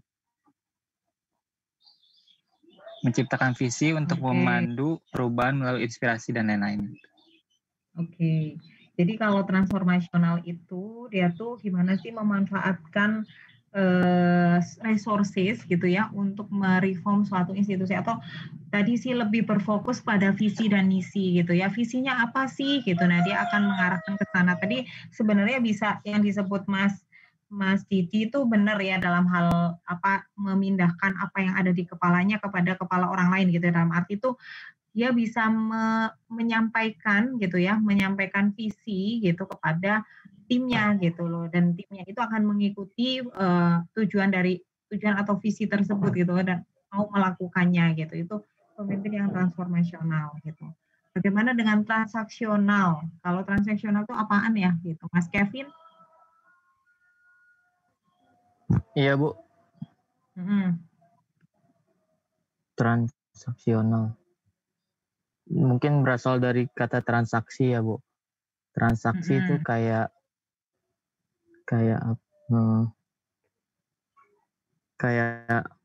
apa namanya, kayak menukar gitu Bu.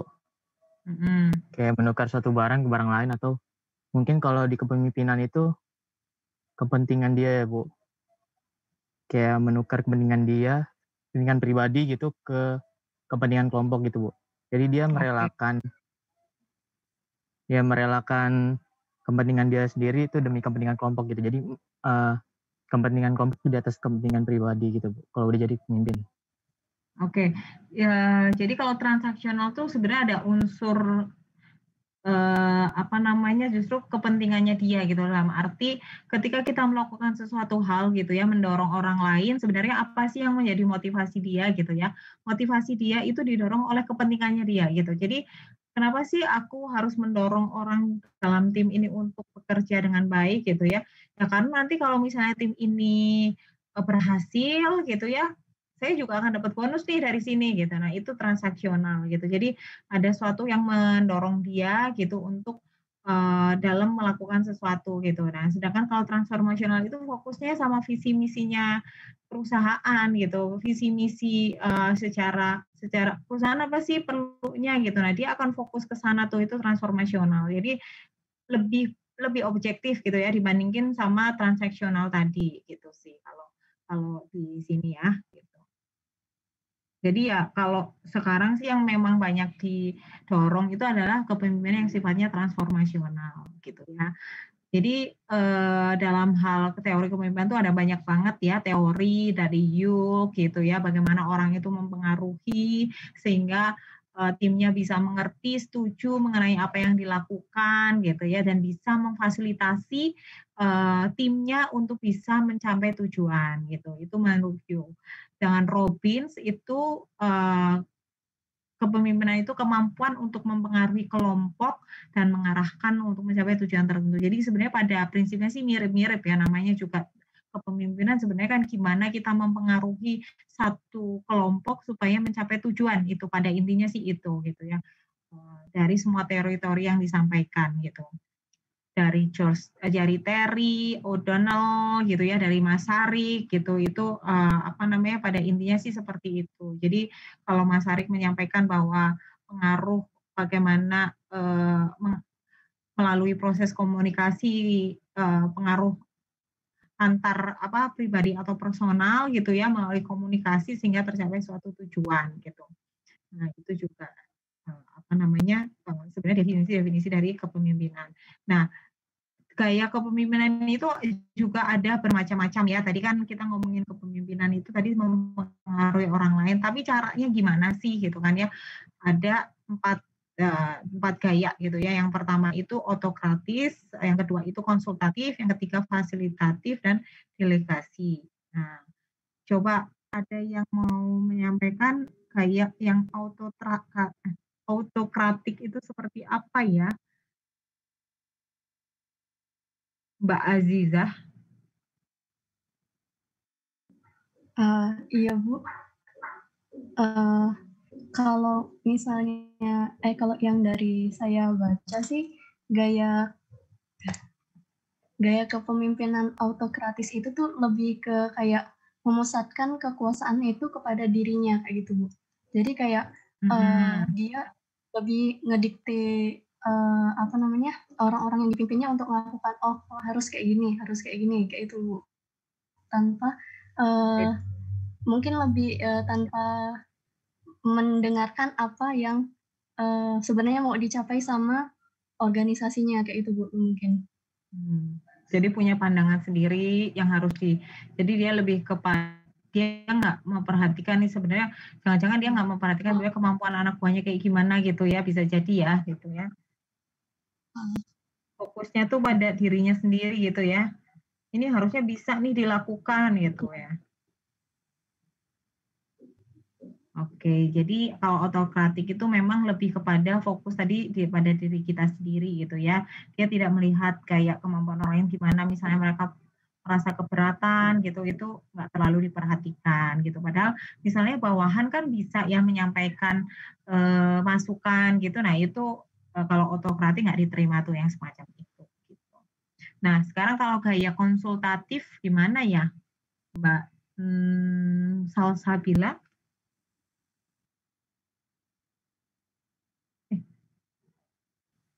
Iya Bu. Kalau menurut saya sih Bu, kepemimpinan yang konsultatif ini berlawanan sama yang tadi otoriter yang disebut sama Azizah.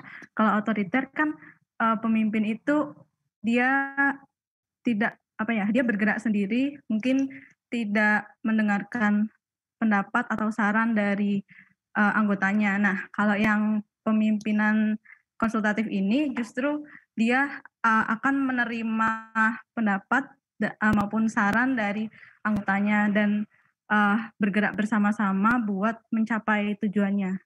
Itu Bu. Jadi menanyakan dulu ya, gitu gimana ya ketika ada problem bagaimana kita menyelesaikannya gitu, dia menanyakan dulu kepada bawahannya gitu ya, gimana kita menyelesaikannya gitu ya.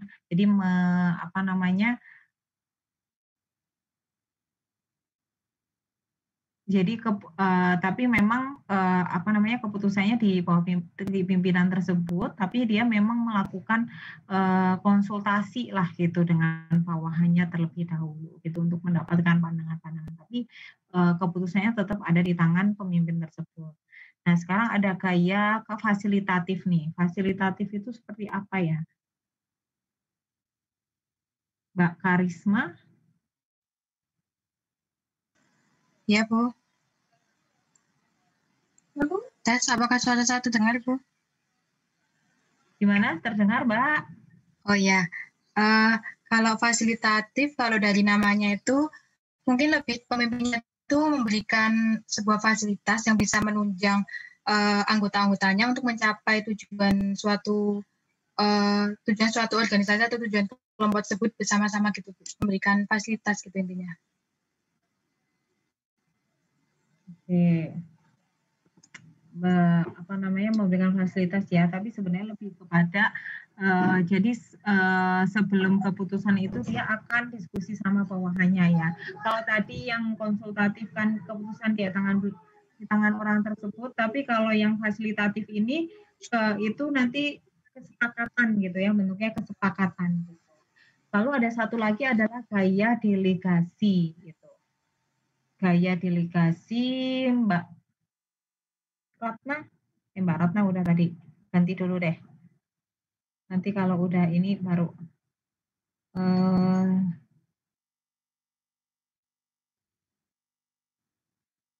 Mas Efrem deh. Tes. Suaraku terdengar, Bu? Gimana, Mas? Suara saya terdengar, Bu? Terdengar, Mas. Nggak ada gambarnya, tapi saya lagi di luar, Bu. Oke, silahkan. Oke, kepemimpinan delegatif ini sesuai dengan namanya sih, Bu. Jadi dia lebih ke menyerahkan keputusan itu kepada anggotanya gitu, Bu. Jadi dia menganggap bahwa ketika menyerahkan keputusan di anggotanya tersebut bisa lebih mandiri dan dapat menyelesaikan masalah dengan keputusan mereka sendiri gitu.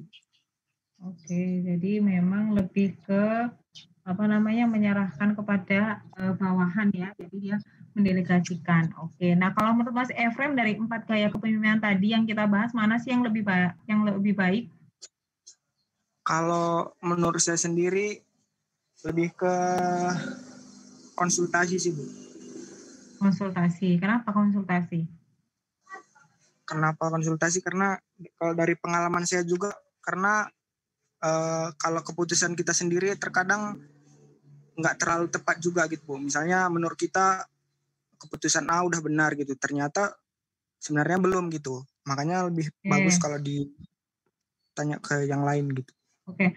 Nah, ketika misalnya nih Mas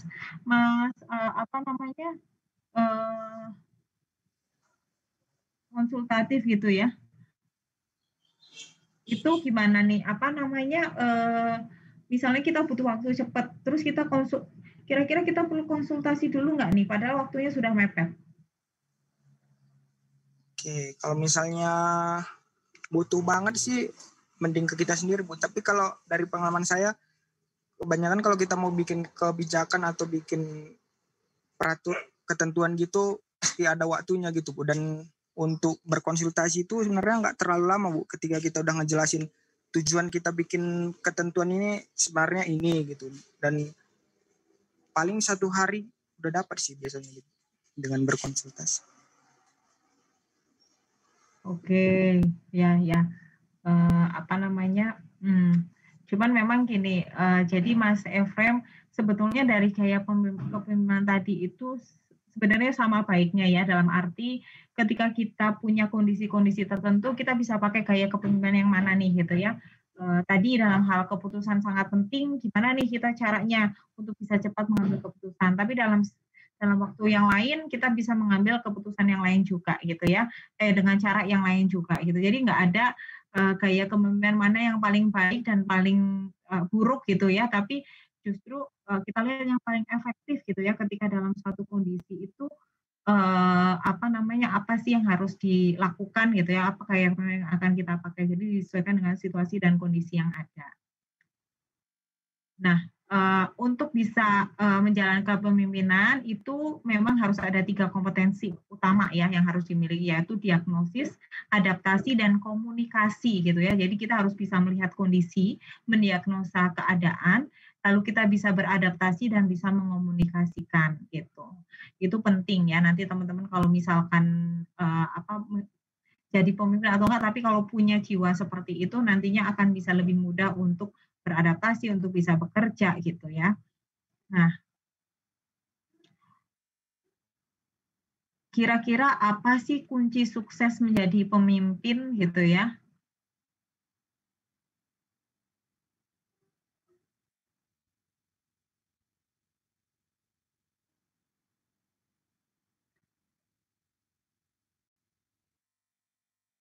Siapa yang belum ya? Mbak Mirna, kayaknya belum Mbak Mirna.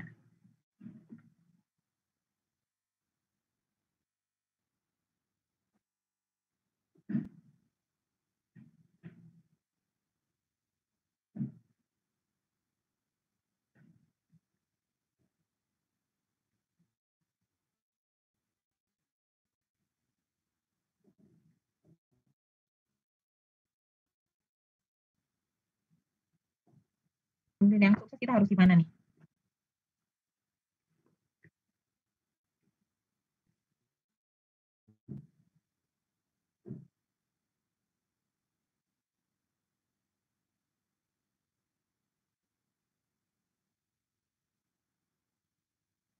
Iya.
Membiasakan dalam kondisi yang oke. Jadi kreatif dan strategis ya penting ya, maksudnya jadi memang berpikirnya harus strategis nih kalau pemimpin nih ya gitu ya. Ada yang mau menambahkan lagi?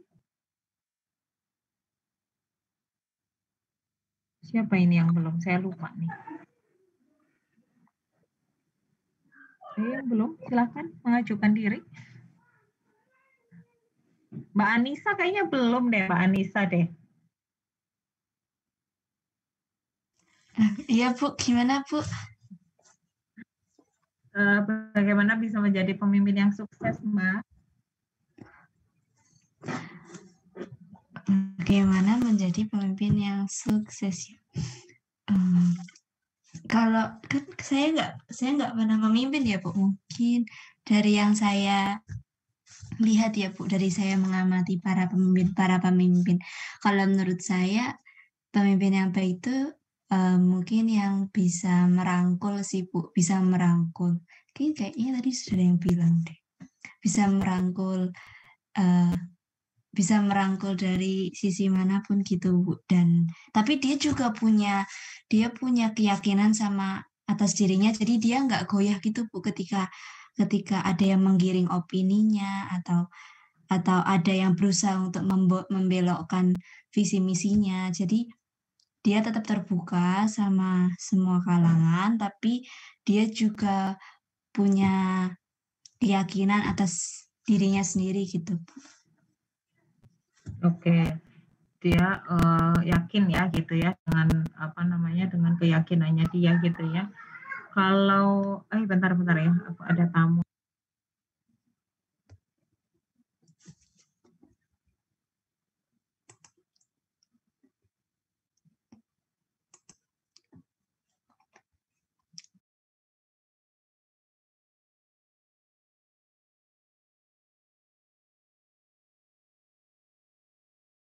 Juga bisa harus menjadi expert gitu ya, yang punya knowledge tertentu. Dan dari belajar itu mungkin sebenarnya pada waktu dia punya problem, dia sebenarnya belum tahu nih jalan keluarnya seperti apa gitu ya, tapi dia harus berusaha gimana nih caranya, dia dari belajar, dia baca, dia mencari, dia berdiskusi gitu, jadi dia bisa dari situ dia tahu dan bisa menjadi expert dalam hal tertentu gitu ya.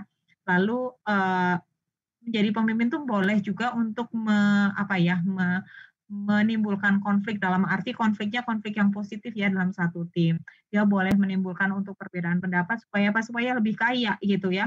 Kalau orang misalnya ya nurut aja, diem aja gitu, yang lainnya ya saya setuju aja, ini setuju aja gitu. Nah, kita nggak lihat, bisa jadi ada dari keputusan yang diambil itu ada resiko, ada konsekuensi yang kita nggak tahu gitu. Tapi ketika orang itu mau terlibat, mau menyampaikan gitu ya, pandangan-pandangannya yang berbeda gitu kan, itu bisa menjadi suatu pertimbangan gitu, bisa menjadi keputusan yang lebih akurat gitu, yang lebih valid gitu ya. Dan juga dalam menjadi pemimpin tuh kita harus bisa menyederhanakan sesuatu hal gitu ya dalam menjelaskan gitu ya. Kita lagi ngomongin teori, ya nggak cuma teori aja, tapi gimana sih implementasinya gitu ya, supaya orang tuh paham, oh maksudnya dalam kerja ini saya harus gimana sih gitu. Nah itu bisa dia menyederhanakan dan bisa menyampaikan kepada orang atau anak buahnya atau timnya gitu ya. Dan juga yang salah satu yang penting itu adalah harus inovatif gitu ya, harus terus berpikir gimana caranya lebih baik dengan menciptakan inovasi. Dan juga dia harus memiliki trust nih kepada timnya gitu. Kalau nggak punya trust ya udah, dia malah biasanya kalau nggak punya trust akhirnya apa-apa dikerjain sendiri gitu ya. Tapi ketika punya trust, oh nih orang bisa ngerjain ini nih gitu. Bagaimana dia bisa develop orang tertentu supaya bisa maju gitu ya. Nah, sekarang apa sih bedanya pemimpin sama manajer gitu ya? Pimpinan sama manajer tuh apa sih bedanya? Coba yang belum siapa ya? Ayo dong aku. Saya lupa nih. Sama sekali. Bapak ketua kita belum, Bu. Siapa namanya? Reza Haidar, Bu. Reza Haidar, yang mana sih? Oh, Reza Haidar. Di sini MC ternyata. Nggak pakai nomor absen. Oh iya, Bu, maaf belum saya review. Habis nge-MC ya, Mas ya? Ya, iya Bu, waktu kemarin Selasa tapi belum saya ganti. Silakan Mas. Apa sih bedanya manajerial sama leadership?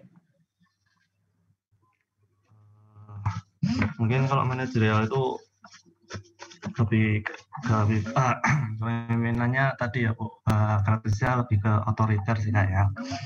Jadi kayak menyuruh-nyuruh gitu Bu. Jadi, kalau pemimpin itu lebih karakteristiknya yang konsultatif, jadi mempertimbangkan kepentingan bersama gitu. Mungkin dari saya gitu Bu. Oke, yang lain mau menambahkan? Ini yang belum siapa lagi nih?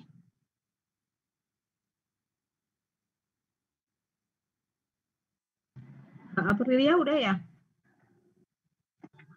Belum, Bu. Tuh Mbak April nggak mau ngaku nih. Lagi.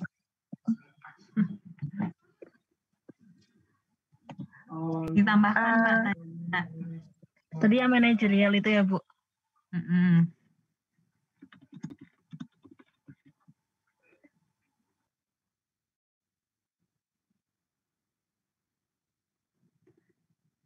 Sebentar Bu, tiba-tiba nggak bisa gerak ini HP-nya. Oke.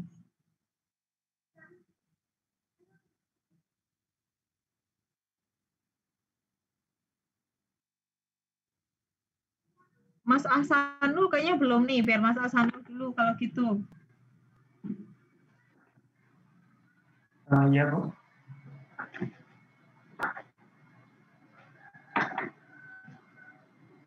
Apakah suara saya terdengar, Bu? Terdengar, Mas. Baik.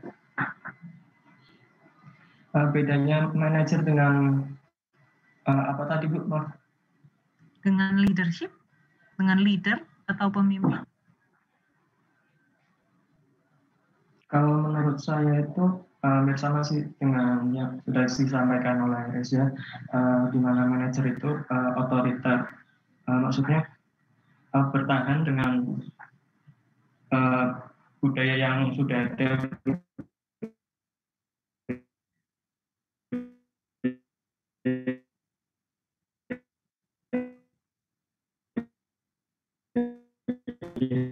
budaya-budaya sebelumnya yang sudah ada.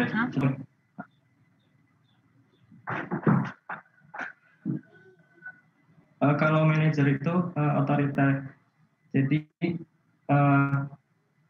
menggunakan budaya-budaya atau cara yang sudah ada yang sudah dilakukan sebelum-sebelumnya. Sedangkan kalau kepemimpinan itu menggunakan metode baru dengan cara berkonsultasi, berkomunikasi dengan anggotanya, ataupun dengan cara lain yang bisa menciptakan metode baru seperti itu. Oke. Mbak Nur Anisak mau nambahin, Mbak? Iya, boleh, Bu. Kalau menurut saya, kalau kepemimpinan itu sebuah kayak jiwa yang harus dimiliki oleh setiap orang, Bu. Jadi maksudnya bukan cuma pemimpin aja yang boleh punya jiwa kepemimpinan, tapi kalau manajer itu lebih ke seseorang yang mengemban sebuah tugas atau kayak lebih bukan jiwa sih, Bu, tapi terpaksa.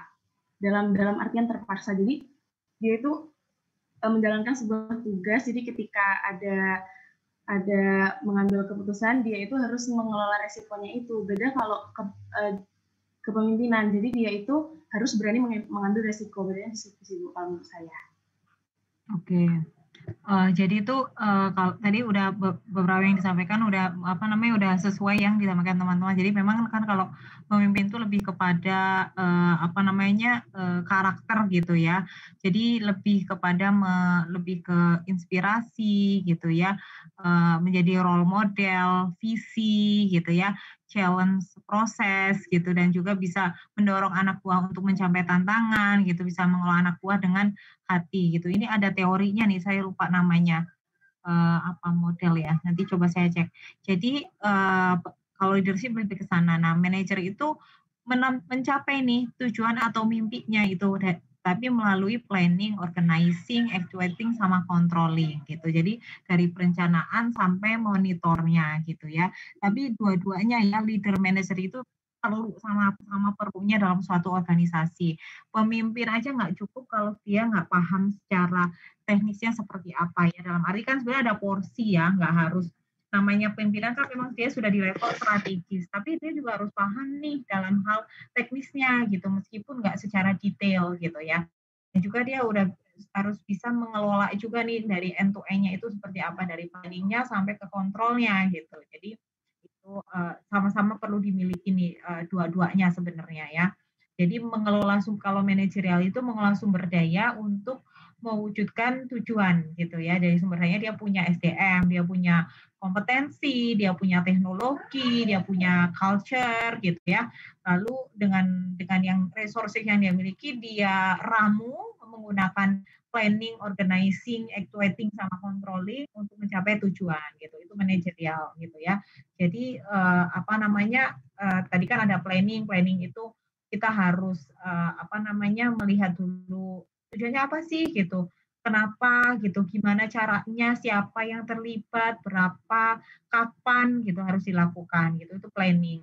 Nah Lalu dalam planning itu juga harus jelas gitu, harus spesifik nih gitu, tujuannya tuh jelas gitu. Terus tujuannya bisa diukur gitu, measurable, achievable, bisa diraih gitu ya, bukan tujuan yang di awang-awang gitu ya. Lalu realistik gitu dan juga time, harus ada batas waktunya gitu. Jadi dalam merencanakan itu ada metode namanya SMART tadi yang saya sebutin.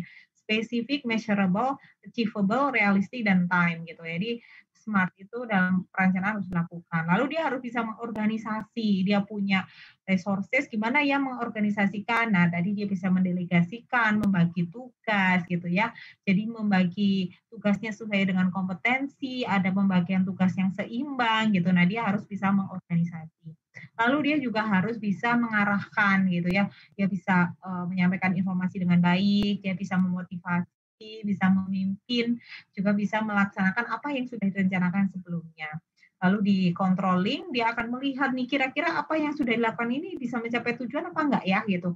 Kalau enggak berarti ada ini yang harus dibenerin gitu. Nah itu dalam hal controlling gitu ya. Dan memang secara responsibility memang punya area yang berbeda-beda ya, karena namanya manajer itu kan ada yang di high level, ada yang di middle, ada yang di bawah gitu, yang line manager, first line manager itu di paling bawah gitu. Jadi kalau first line manager itu lebih banyak memang hal teknisnya lebih banyak dilakukan gitu ya. Nanti masuk ke middle mulai mungkin 50-50 antara strategi sama technicalnya. Nanti di manajer yang lebih di atasnya lagi, high level, strategisnya, porsi strategisnya lebih banyak, baru yang teknisnya sudah nggak terlalu banyak gitu. Jadi memang dalam hal konseptual itu top manajemen itu harus punya atau yang di level atas itu harus punya kemampuan lebih gitu ya. Kalau yang di bawah lebih banyak ke teknikalnya nih gitu. Kalau middle lebih banyak porsi biasanya terkait bagaimana mengelola human-nya gitu. Jadi sosial, human atau kemampuan untuk bekerja sama, memahami itu di level middle management gitu sih. Oke. Nah, itu untuk untuk materi hari ini kita sudah membahas tadi apa aja ya teman-teman ya? Motivasi. Lalu leadership.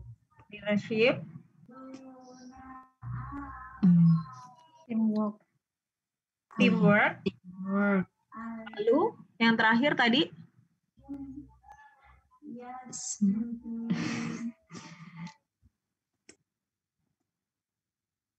manajerial. Oke.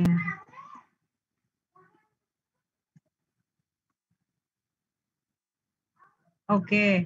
Nah, sekarang saya minta tolong teman-teman jawab di chat ya mengenai apa sih yang akan teman-teman lakukan, cara teman-teman untuk bisa memiliki jiwa leadership. Silakan ditulis di chat ya.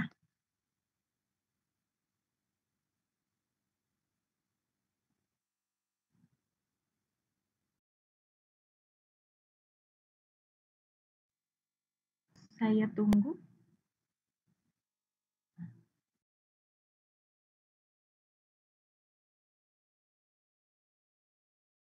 Sebenarnya bukan memiliki sih, kalau memiliki sudah punya, tapi bisa mengembangkan dan memperkuat jiwa leadership teman-teman.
Oke, coba berani mencoba hal baru dan dapat mencapai hal baru, berani dari zona nyaman dan mencoba hal baru, bertanggung jawab atas konsekuensi, aktif, sosialisasi, public speaking, memperbaiki keadaan, melatih kebijaksanaan dengan terbuka, meluruskan niat, menjalani 4 fungsi manajemen dengan baik. Oke. Ternyata di bagian bawah. Bergabung dalam organisasi, berkontribusi dalam segala hal, mempraktekkan hal yang sederhana, seperti saat mengerjakan tugas kelompok, berani mengambil peran, berlatih tidak menolak ketika diberi amanah, gitu ya. Kayaknya ini yang diiniin lebih ke apa namanya refleksi diri ya yang disampaikan ya. Mudah-mudahan teman-teman jadi belajar ya, maksudnya bisa oh ya berarti untuk membangun ini memang hal-hal ini memang harus dilakukan gitu ya. Nanti teman-teman bisa secara apa namanya secara proaktif untuk bisa memperbaiki gitu ya. Ini kan banyak memahami dan menghargai orang lain, berinteraksi dengan lebih banyak orang, peduli gitu, membangun relasi gitu ya, mengambil tanggung jawab, membaca buku gitu ya, mencoba hal baru gitu. Berani mengatakan kebenaran, keluar dari comfort zone gitu ya. Jadi memang apa namanya itu penting banget ya yang teman-teman sampaikan di sini. Oke. Nah, sebelum kita tutup, kita foto dulu ya.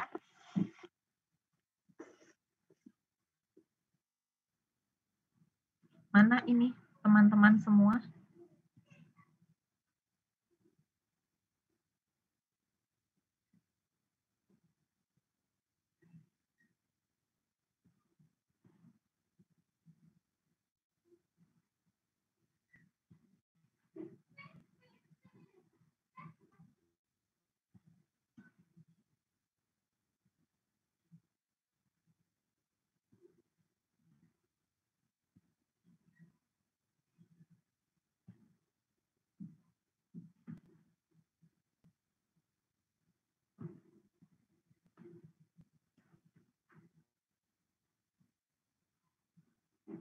Oke, kita foto.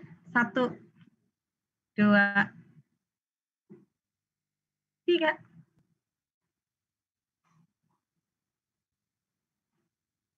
Satu kali lagi ya, minta tolong ya, bentar.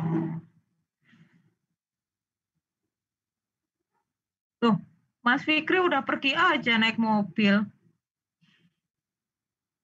Iya Bu, mohon maaf Bu, mau ke Jakarta Bu. Mau ke Jakarta emang dari mana sih? Dari Riau. Naik mobil, luar biasa. Hati-hati ya. Mau ke Pekanbaru dulu Bu. Oh, hati-hati loh Mas di jalan ya Mas ya. Iya Bu, makasih banyak Bu. Oke, kita foto sekali lagi ya.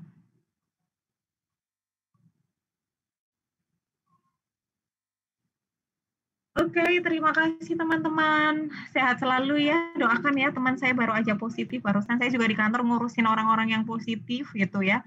Jadi gimana cariin rumah sakit gitu dan lain sebagainya gitu ya. Pokoknya sehat-sehat semua lah teman-teman. Jaga protokol gitu ya. Bisa mungkin kalau memang apa namanya tidak terpaksa harus pergi, nggak usah pergi gitu ya. Tapi kalau pergi memang harus 3M-nya ya, harus dijaga gitu ya. Apa namanya, ini barusan teman saya ngabarin kalau dia suaminya positif gitu ya, jadi dia harus PCR juga karena efek runtutannya banyak ya, karena sekeluarga harus PCR kayak gitu-gitu, harus nyiapin tempat gitu. Jadi kayak gitunya banyak lah. Kayak kemarin juga saya nyariin tempat buat teman-teman kantor ya, karena saya ngurusin juga di kantor juga lumayan PR ya, sempat agak susah untuk masuk rumah sakit juga karena udah lumayan penuh kayak gitu-gitu sih sebenarnya gitu, lebih ke sana. Tapi sebenarnya kalau sekarang kalau yang nggak punya gejala mereka boleh di rumah sih gitu, asal tetap dimonitor ya kondisinya karena kan gejala tiap orang beda-beda gitu. Ada temen yang memang dia sama sekali dia pengen demam, cuma demam aja kayaknya, cuma demam, habis itu sih sebenarnya nggak terlalu ini kayak sumeng-sumeng gitu, mungkin ada yang tahu bahasanya bahasa Jawa ya, kayaknya kayak sumeng-sumeng anget-anget gitu tapi nggak terlalu panas gitu ya gitu. Nah itu ada yang kayak gitu, terus nggak ada gejala yang lain gitu. Begitu dites ternyata udah tinggi CT-nya, namanya kan kalau di itunya ininya CT ya, CT gitu, udah tinggi, Jadi udah penularannya sebenarnya udah minim gitu. Jadi sebenarnya dia berarti pas siklus dia lagi menular itu dia bisa jadi dia ketemu banyak orang juga gitu sebenarnya ya. Sehat-sehat semua ya teman-teman, sampai ketemu minggu depan. Terima kasih banyak, mohon maaf ya kalau ada salah-salah kata dan tadi sikap selama kita melakukan interaksi selama perkuliahan. Oke, sampai ketemu lagi. Wassalamualaikum warahmatullahi wabarakatuh. Waalaikumsalam warahmatullahi wabarakatuh.